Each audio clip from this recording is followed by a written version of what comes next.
ભરૂચ જિલ્લાના ઝઘડા તાલુકાના રાણીપુરા ગામેથી ખેડૂતોની દયનીય હાલતના દર્દનાક દ્રશ્યો સામે આવ્યા છે। ચાલુ વર્ષે કાવેરી નદીમાં આવેલા ભારે પાણીના પૂરે તારાજી સર્જતા આશરે 200 એકર જેટલી ઉપજાઉ જમીનનું ધોવાણ થઈ ગયું છે, જેના કારણે સ્થાનિક ખેડૂતો મુશ્કેલીમાં મુકાયા છે।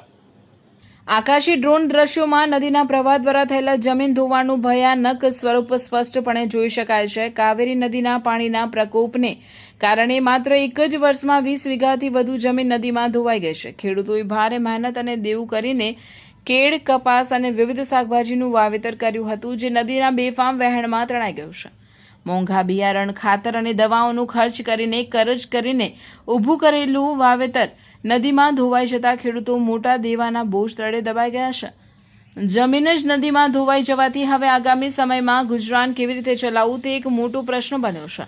જમીન ધોવાણથી પાયમાલ થયેલા ખેડૂતોને યોગ્ય અને પૂરતું વળતર આપવામાં આવે તેમજ ભવિષ્યમાં આવા કુદરતી નુકસાનથી બચવા માટે નદી કિનારે તાત્કાલિક ધોરણે પ્રોટેક્શન વોલ બનાવવામાં આવે તેવી માંગ ધરતીપુત્રોએ કરી હતી।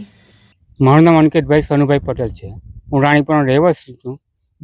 છેલ્લા 10 વર્ષથી 200 વીઘા જેટલી જમીન આ કાવેરી નદીનું પાણી આવે તે ધોવાણ થાય છે ને હાલમાં અત્યારે મારી 60 વીઘા જમીન ધોવાઈ ગઈ છે। સરકાર પાસે કંઈ આશા છે કે આપ વળતર આપે?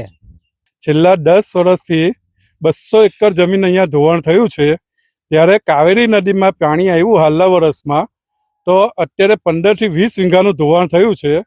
જ્યારે સરકાર અમને કંઈક ચૂકવે એવી અમારી આશા છે।